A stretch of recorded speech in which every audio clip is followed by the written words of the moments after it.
Germany की एक अदालत ने 93 साल के एक नाजी गार्ड को 5230 लोगों की हत्या के जुर्म में अपराधी करार दिया है। ब्रूनो डे नाम का ये गार्ड 75 साल पहले स्टथ ऑफ कंसंट्रेशन कैंप में गार्ड था, जहां इसने नाजियों की हत्या करने में मदद की थी। जी हां, अगस्त 1944 से लेकर अप्रैल 1945 के दरमियान नाजी कैंप्स में करीब 60,000 से ज्यादा यहूदियों को मौत के घाट उतारा गया था। जर्मनी से सटे पोलैंड के स्टुटोवो कस्बे में कई कंसंट्रेशन कैंप बनाए गए थे, जिनमें इन यहूदियों को नाजी सेना की ओर से सजा दी जाती थी। पोलैंड के डेंस्क के पूर्व में स्थित स्टथ ऑफ कंसंट्रेशन कैंप में ब्रूनो गार्ड के तौर पर तैनात था। हालांकि ब्रूनो के खिलाफ द्वितीय विश्व युद्ध खत्म होने के बाद भी केस चला था, लेकिन उस वक्त वो सिर्फ 17 साल का था। नाबालिग होने के चलते उसे 2 साल की सजा हुई और इसके बाद उसे छोड़ दिया गया। लेकिन जो लोग मारे गए थे, उनके परिजनों ने दोबारा आवाज उठाई कि ये सजा कम है। लोगों ने कहा कि उनके मारे गए रिश्तेदारों के साथ अन्याय है।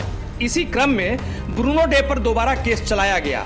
मारे गए लोगों के वकीलों ने कहा कि इस गार्ड की उम्र उसके अपराध को कम नहीं करती। ब्रूनो डे को हैम्बर्ग स्टेट कोर्ट में पेश किया गया था, जहां उसने नीले रंग का सर्जिकल मास्क पहना था। ब्रूनो को व्हील चेयर पर लाया गया था।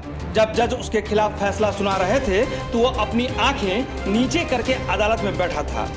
जज एनी मियरे गोरिंग ने कहा कि आपने जो अपराध किया है वो निर्मम था। आपको इस काम में शामिल ही नहीं होना था, लेकिन आप शामिल हुए। आपने ऐसी हत्याओं का आदेश माना। आप इन हत्याओं के बराबर के अपराधी हैं। अब आपको सजा मिलेगी। हालांकि अपनी सफाई में ब्रूनो ने बताया कि उसने गैस चैम्बर में बंद लोगों के चिल्लाने की आवाज सुनी थी। बाद में बाहर आते शवों को भी देखा था। इसके बाद उसे कभी भी चैन की नींद नहीं आई। उसे हर रात डरावने सपने आते थे।